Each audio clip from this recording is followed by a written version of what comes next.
Hi folks, welcome to episode 24 of I Don't Want to Hold Your Hand, the Beatles Quarantine Catalog, where I'm attempting to play all 248 Beatles songs in chronological order while we are all stuck inside. As always, I am on YouTube, Instagram, and Venmo, in case you would like to subscribe, follow, or support the series. Time is winding down on the Beatles' legendary 13-hour session to record their debut album on February 11th, 1963, when George Harrison steps up to the mic for his second feature of the day, the Beatles' cover of Chains. Chains was written by the iconic husband and wife duo of Jerry Goffin and Carole King, who were also responsible for Will You Love Me Tomorrow, recorded by the Shirelles, and You Make Me Feel Like a Natural Woman, recorded by Aretha Franklin, and countless hits in between.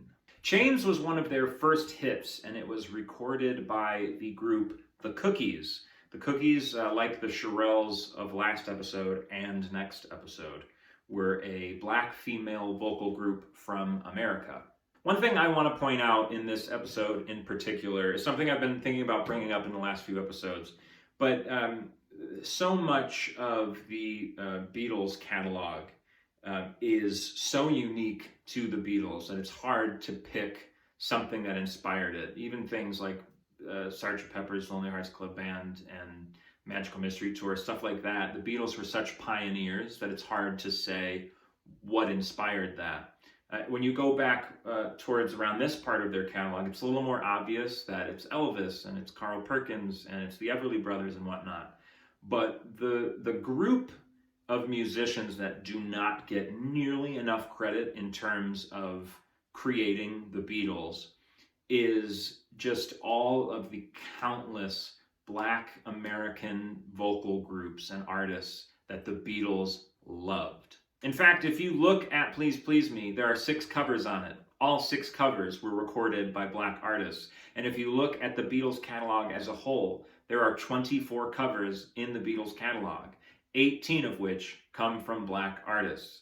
The other 6 are by, Carl Perkins. There's a song from The Music Man, Buck Owen. There's only a handful of white artists that managed to sneak their way into the Beatles catalog. I mean, the Everly Brothers didn't even get a song in the Beatles catalog, but there are 18 songs. And I'm pretty sure, maybe aside from the Shirelles, almost all of them are individual artists. So there's something like 14, 15 different black artists that make an appearance in the Beatles catalog. And when it comes to the Beatles, we all talk about Elvis, we all talk about Carl Perkins and the Everly Brothers. But I just wanted to take a moment while we are in the midst of an album that is half of it comes from black American music. I just wanted to point out that the Beatles were possibly more shaped by the likes of Chuck Berry, Fats Domino, the Shirelles, the Marvelettes, and the Cookies with Chains. So just wanted to point that out. It's essential to who the Beatles were, and they don't get nearly enough credit. Things to listen for in this song.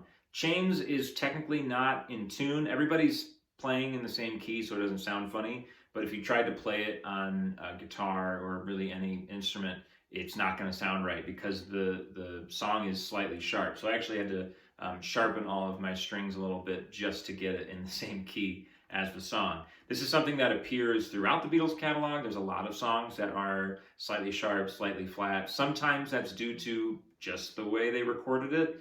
Sometimes that's because they messed with the speed of the record. So get used to that. I know I will have to. It is a pain to recreate, but trying to do everything just right. So sorry to anybody out there with perfect pitch. This is going to drive you nuts. One of the weird things about this song, if you listen very carefully, heading into the second bridge, you can hear somebody say either, "Is that enough?" or "Is that the rhythm?" or someone's asking a question. And it's unclear if that's one of the Beatles saying something to one of the other Beatles, or this is someone in the booth and it somehow bled through. But you can hear someone say, "Is that enough?" right before the second bridge. So I, of course, in my endless quest to recreating the catalog as best I can, I will be doing that as well. So listen out for that. This is the first Beatles song to feature a three-part harmony for a majority of the song. In the past, we've had instances of one Beatle taking lead while the other two back them up.